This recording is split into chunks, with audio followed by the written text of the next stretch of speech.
She had not said a single word in 3 years. Not to the team of specialists her father flew in from Tokyo. Not to the child psychologist who charged $10,000 a session. Not to the priests, the healers, the whisper therapists, or the grief counselors who lined up outside the doors of the most feared penthouse in all of Seoul. Not even to him, her own father, the man whose name alone made grown men lower their eyes and cross the street. 3 years of silence.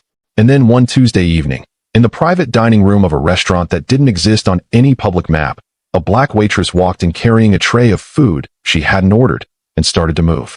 Not dramatically, not loudly, just moved, like she had done it 1,000 times before in a place only she could see.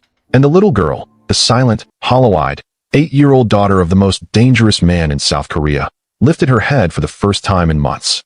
What she said next would bring her father to his knees. But what she revealed, that would shake the walls of everything he had built. And here is what no one knew yet. The silence was never about losing her voice. It was about something she had seen, something she was never supposed to see, something that lived inside the walls of the very home her father believed was protecting her. Stay right there, because this story is about to go places you are not expecting. Before you go any further, if this is your first time here, subscribe right now, hit the like button, and turn on your notification bell so you never miss a story like this one. We tell the kind of stories that stay with you long after the screen goes dark. Now let's get into it, because the truth this little girl had been carrying, it was heavier than anything her father had ever lifted. His name was Jang Miho, 41 years old, 6 feet of controlled silence wrapped in a tailored black coat. The kind of man who never raised his voice because he had never needed to. The kind of man whose stillness in a room was more terrifying than another man screaming. He had built his empire from the ground up, starting in the back alleys of Mapo-gu, earning his place not through inheritance, but through sheer, brutal precision. By the time he was 30, 3 rival organizations had folded under the quiet weight of his name.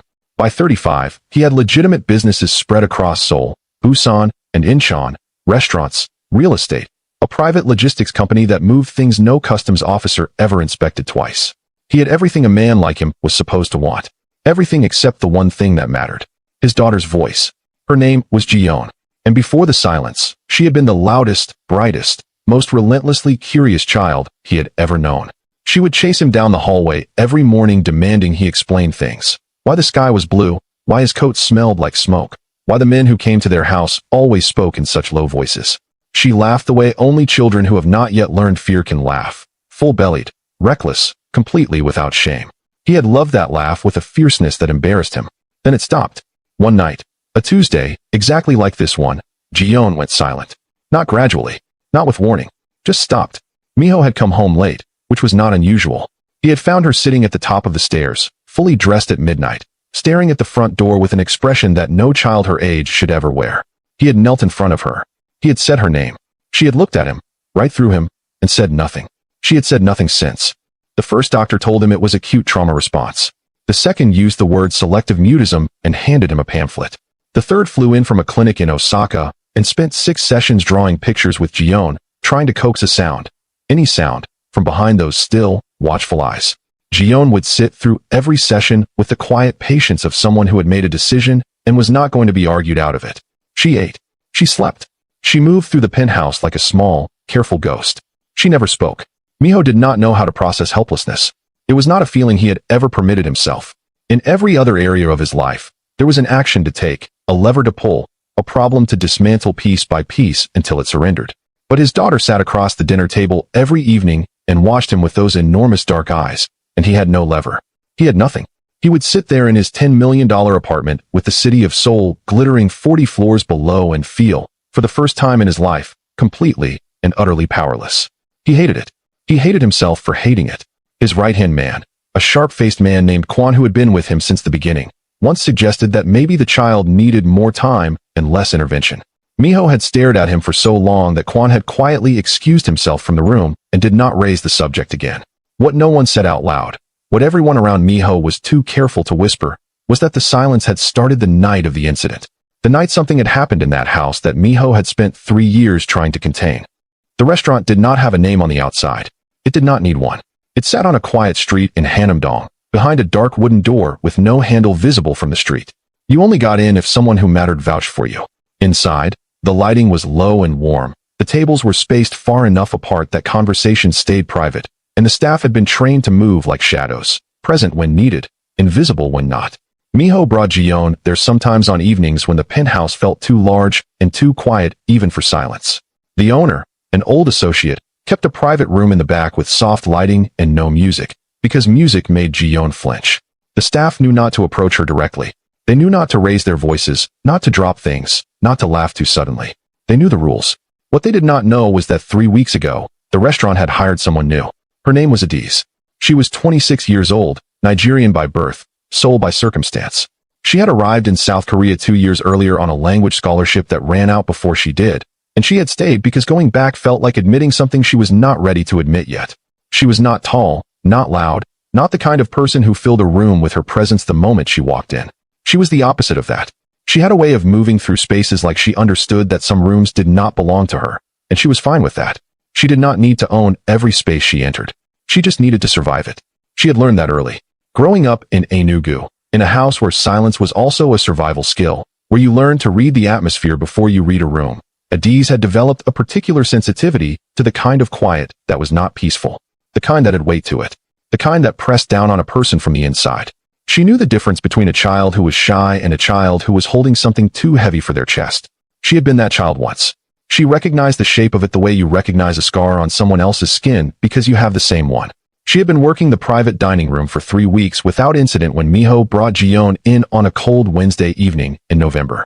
Adiz had been briefed by the senior staff the same way all new staff were briefed. The man in room 4, do not make eye contact, do not speak unless spoken to, do not approach the child, do not make sudden movements, do not ask questions. She had nodded through all of it with the practiced calm of someone who had navigated far more complicated instructions in far less forgiving environments. She was not afraid of him. That surprised her a little.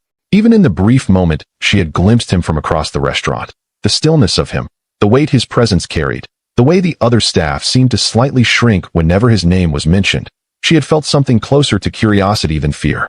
She had grown up around men who used silence as a weapon. She knew what that looked like. She also knew it did not make them invincible.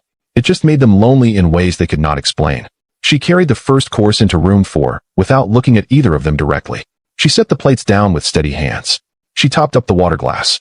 She was halfway to the door when she heard it, or rather, felt it. That particular quality of stillness that meant a child was watching her. She did not turn around immediately.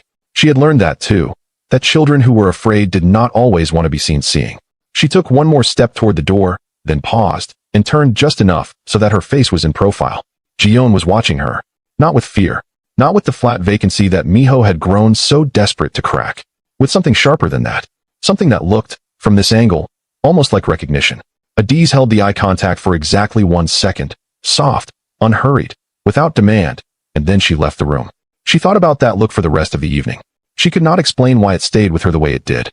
She had seen quiet children before. She had worked enough hospitality shifts in enough private venues to understand that wealthy children often had a particular kind of withdrawal to them. Too much money, not enough touch. But this was different. This child was not bored or detached. She was listening to something no one else in the room could hear. She was inside a world that had closed its doors to everyone else, and she was not trying to get out. That was the part that unsettled Adiz. She was not trying to get out. The following Wednesday, they came back. Adiz was assigned to room 4 again because one of the other staff had called in sick, and she was the only one available. She accepted the assignment without comment, pulled her hair back, straightened her uniform, and carried the water tray to the private room with the same composed efficiency she always carried everything. Ji-heon was already seated when she entered. The child looked up the moment the door opened, not startled, not wary, just ready, like she had been waiting to see if it would be the same person as last time. When her eyes landed on Adiz, something in her small shoulders dropped a fraction. Not relief exactly, but something adjacent to it. Miho did not look up from the document he was reviewing. He had a glass of whiskey untouched at his elbow and the particular tension in his jaw that Adiz was already beginning to recognize as his default expression, the look of a man who was mentally somewhere else entirely, somewhere darker, and was using the performance of normalcy as a way to stay tethered. Adiz poured the water, set the breadbasket down, adjusted the placement of the side plate by exactly 1 centimeter, not because it needed it, but because the action gave her an excuse to stay in the room for 2 extra seconds. In those 2 seconds, she hummed. It was not a conscious decision. It was something she did when she was thinking, a low, almost inaudible thread of melody from a song her mother used to sing in the kitchen in Enugu on mornings when the world felt manageable. She was not performing it. She was not directing it at anyone. It was simply the sound that lived in her chest when her hands were busy and her mind was elsewhere. She stopped the moment she realized she had done it. But it was too late. Ji-heon had gone completely still. Not the familiar stillness of withdrawal. This was different. This was the stillness of someone who had just heard something that did not belong in the world they had locked themselves inside. The child's eyes were wide, fixed on Adi's with an intensity that made the air in the room feel suddenly thinner. Miho looked up from his document. He looked at his daughter, then at Adi's. His expression did not change. But something behind his eyes shifted, a flicker of something he immediately extinguished. He looked back down at his papers. "You can go," he said quietly. Adi's nodded and left. She was clearing a table in the main dining room 40 minutes later when she heard the sound coming from the private hallway. It stopped her completely. It was faint, so faint she thought at first she had imagined it. But she set the tray down and stood still and listened, and there it was again. A sound she had not expected. A sound that had not been heard in that building, or in the penthouse 4 kilometers north, or in any room Ji-heon had occupied in 3 full years. It was the ghost of a hum. Fragile, uncertain, like something that had forgotten its own shape and was trying to remember. For notes, repeated twice, in silence. Adiz stood in the hallway with her hand pressed flat against her sternum and felt something she could not name move through her chest. From inside the private room, she heard Miho's chair scrape back. Then silence. Then, very quietly, the sound of a grown man exhaling like he had been holding his breath for 3 years. The third Wednesday was when everything broke open. Miho had not planned to bring Ji-heon again so soon. Their visits to the restaurant were usually spaced 2 weeks apart, a routine built around Ji-heon's thresholds, the careful management of her environment, the exhausting calculus of keeping her world small enough to feel safe. But 4 days after the second visit, Ji-heon had done something she had not done in 3 years. She had walked to the front door of the penthouse, picked up her coat from the hook, and stood there holding it. She did not look at Miho. She did not speak. She just stood there holding the coat. He stared at her for a long moment, his chest doing something complicated and painful. Then he picked up his own coat. They left together without a word. The restaurant was quiet when they arrived. It was a Sunday this time. Unusual, unscheduled, and the staff were caught slightly off guard. Adiz was in the middle of a shift change brief when her supervisor appeared at the door with an expression that said the plan had changed. She was needed in room 4. She finished buttoning her cuff, picked up the water tray, and went. The moment she stepped inside, she understood that something was different tonight. Ji-heon was not seated at the table. She was standing near the far wall, her back to the room, her fingers touching the wallpaper in slow, deliberate strokes, the way a child touches something when they are trying to decide if it is real. Miho was standing near the window with his arms crossed and his jaw set, and the specific look of a man who was holding himself together through sheer force of structure. "She does that sometimes," he said, without turning to look at Adiz. His voice was flat, but there was something cracked running underneath it. "I don't know what it means." Adiz set the tray down carefully. She looked at Ji-heon, at the way the child's shoulders were curved inward, protective, braced, at the deliberate precision of those small fingers against the wall. "She's grounding herself," Adiz said quietly. Miho turned to look at her. His expression was not warm. "You're a waitress." "Yes," Adiz said simply. She did not flinch. "But I've done that too." The silence that followed was sharp enough to cut. And then, from across the room, Ji-heon slowly turned around. She was looking directly at Adiz. Not through her. Not past her. Directly at her, with those enormous, still, fathomless eyes that had been looking at the world for 3 years without responding to any of it. And in them, for the first time, there was something unmistakable. Something that made Adiz's breath catch so quietly that only she noticed. The child was asking her something. Not with words. Not with gesture. With the specific, desperate, wordless language of someone who had been trying to communicate through locked glass for so long that they had almost stopped believing anyone could hear them. Adiz heard her. She set the water jug down on the table without breaking eye contact. She straightened up slowly. And then, with no announcement, no explanation, no performance, she began to move. It was not dancing. Not exactly. It was the way her body moved when she was at her most honest, a slow, grounded sway, feet barely leaving the floor, arms loose at her sides, weight shifting from one foot to the other in a rhythm so gentle it felt less like movement and more like breathing made visible. The same melody she had hummed 2 weeks ago rose again in her throat, quiet as candlelight, and she let it come this time. She did not stop it. The song was called something in Igbo that translated roughly to "The water is still, you are safe." Her mother had sung it to her in the years when home was not a safe word, when silence in their house meant something was coming, and Adiz had learned to make herself small in corners, grounding her palms flat against the wall, just the way Ji-heon was doing now. She had never sung it for anyone else. She sang it now without deciding to. Behind her, she heard Miho move. "What are you doing?" It was not a question. It had the clipped, dangerous edge of a man whose control over a situation was slipping and who had not given anyone permission for that. Adiz did not stop. I said stop. His voice dropped lower, which she had already learned meant it was more serious, not less. Stop this. Now. She heard him take a step forward. Heard the door open. Kwon, outside, reading the shift in his employer's tone the way only a man who had worked beside him for 15 years could. The room contracted. The atmosphere pulled tight, like a wire. And still Adiz moved. Soft. Slow. Unhurried. Like none of the tension in the room was louder than the rhythm in her chest. Because she could see what Miho could not see from where he was standing. Ji-heon had taken one step away from the wall. Just one. But it was one step that had not happened in 3 years. The child's fingers had left the wallpaper. Her arms were hanging at her sides, open, unguarded, in a posture Miho had not seen since the night everything changed. Her eyes were locked on Adiz's moving body like a person watching a fire after years in the cold, desperate, disbelieving, terrified of hoping. Sir. Adiz's voice was steady and low, barely above the melody. Please. Just wait. You do not tell me to wait in my own. She's moving. Kwon's voice, from the doorway. Flat. Stunned. Boss. The child is moving. The room went absolutely still. Miho turned. Ji-heon had taken a second step. Her head was slightly tilted, following the rhythm with her body the way a child follows music before they know the word for music. Her lips were parted. Her eyes were wet. And she was trembling, not with fear, with the particular full-body trembling of someone who has been holding an unbearable weight alone for so long that the first moment of relief feels indistinguishable from collapse. Adiz slowed the sway, gentled the song, brought it down even lower, softer, a whisper of sound, barely a vibration. She held her hand out. Not grabbing, not reaching, just open. An offering. Take it if you want it. Leave it if you need to. Ji-heon stared at the open hand for a very long time. Then she crossed the room. It took 11 steps. Adiz counted them without meaning to. 11 small, deliberate, earth-shaking steps across a restaurant floor in Hanamdong, while the most feared man in Seoul stood frozen by the window and forgot, for the first time in 41 years, what it felt like to be afraid of nothing. Ji-heon's hand found Adiz's. Small fingers. Cold. Gripping with a fierceness that had nowhere else to go. Adiz closed her hand around them and kept swaying. Kept humming. Did not make a sound of triumph or relief or surprise, because this moment was not about any of those things. It was just two people, one small, one not, standing in the wreckage of a silence that had finally found a crack in the wall. And then Ji-heon spoke. It came out broken and hoarse and barely recognizable as language. 3 years of disuse had worn the edges off her voice until it sounded like something dragged up from very deep water. But it was words. Real, unmistakable words. Don't let them see me. For words. Whispered into the space between her and Adiz with the urgency of a secret that had been eating her alive. Adiz went very still. Not from shock.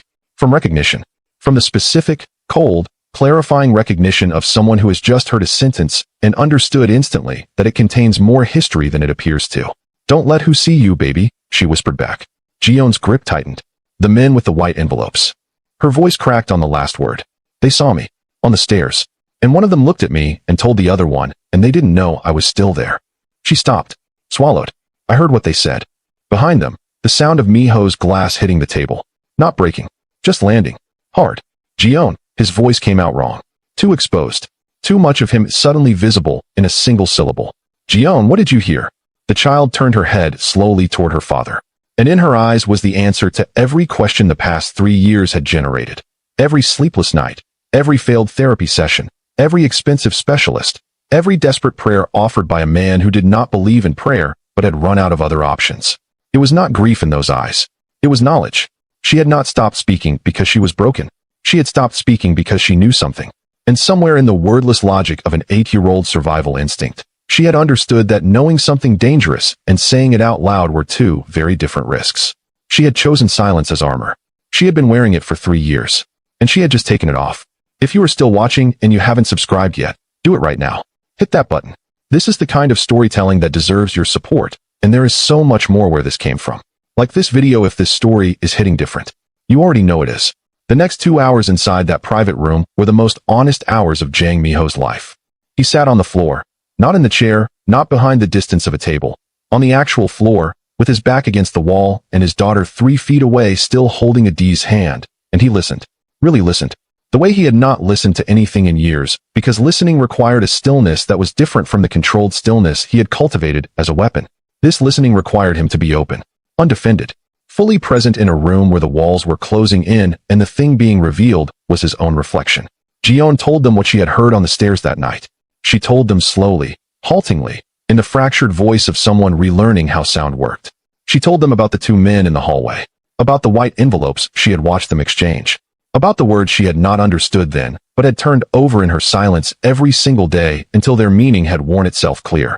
Words about a debt, about leverage, about what would happen if Miho did not comply, about the name of the person they were working for, a name that Miho recognized, a name that told him something he had spent 3 years refusing to suspect.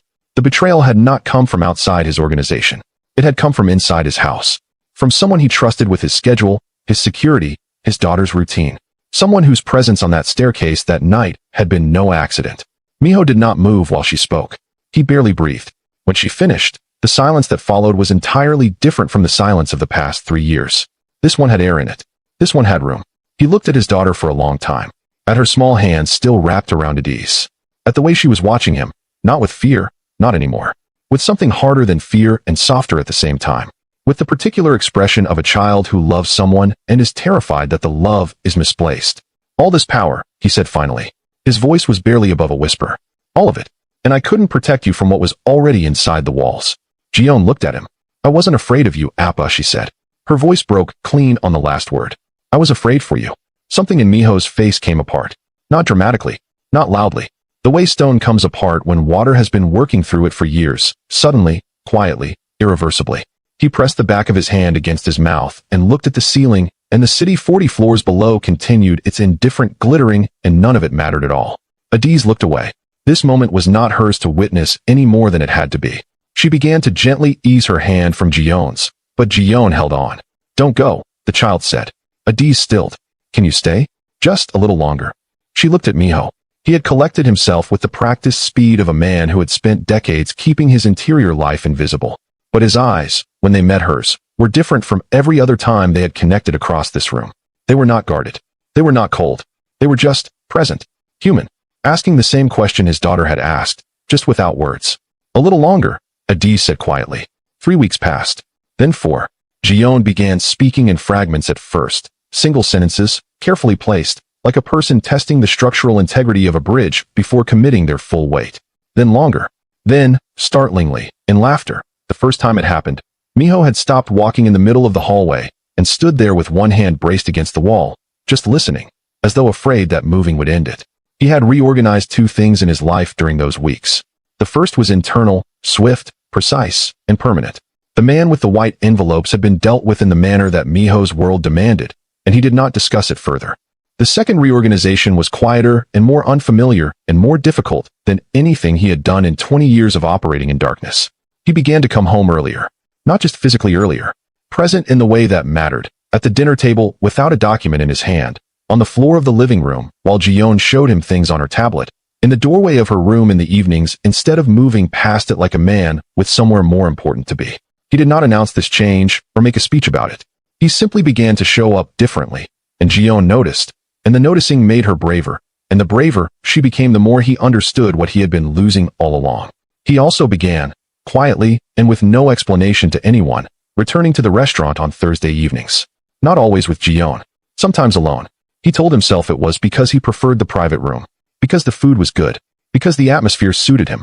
He told himself this for 2 Thursdays before he stopped pretending and admitted, to himself only, that he was returning because of a 26-year-old woman from Enugu, who moved like she had made peace with the world and had no interest in impressing him, and was the only person in recent memory who had told him to wait and been right. On the 3rd Thursday, he arrived to find her clearing glasses from a side table near the entrance. She looked up when the door opened and her expression moved through 3 things in quick succession: surprise, composure, something she locked away before it became readable. Mr. Jang. Professional. Neutral. Ji-heon asked me to thank you, he said. She said you'd know what for. Adiz's expression softened at the child's name. How is she? Loud, he said, and the single word carried so much in it. Relief, wonder, gratitude. 3 years of accumulated grief finally finding somewhere to rest, that Adiz felt the weight of it land in her own chest. Good, she said. Loud is good. He nodded, turned to go, stopped with his hand on the door frame. I didn't come just to deliver the message, he said, without turning around. His voice was lower now, less rehearsed. I came because, he stopped, started again. I came as her father. Not as anything else. Not as who I am out there. A pause. Just as her father. The restaurant was quiet around them. Adiz set the glass down on the tray. I know, she said simply. He turned then. And for the first time since she had met him, Jang Miho looked uncertain. Not dangerous uncertain. Not controlled uncertain. Just genuinely, humanly unsure of what came next, and making no attempt to hide it. Can I see you again? He said it directly. No pretense. No performance. Not for her. For me. Adiz looked at him for a long moment. Outside, Seoul continued its noise. The traffic, the neon, the endless relentless forward motion of a city that did not stop for anyone. Inside, there was just the two of them. A man standing in a doorway learning what it felt like to ask instead of take. A woman deciding whether the answer her heart was already moving toward was one she was ready to say out loud. She picked up her tray. She walked past him toward the kitchen.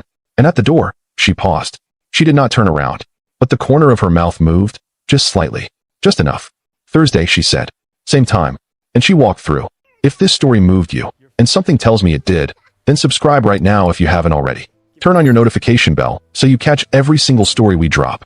Hit the like button because it means everything to this channel. And leave your thoughts in the comments. We want to hear from you. What moment hit you the hardest? Was it when Ji-heon finally spoke? When Miho sat on the floor? When Adiz said Thursday? Share this video with someone you love.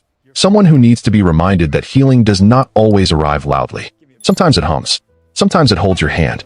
Sometimes it crosses a room in 11 steps and changes everything. Thank you so much for watching.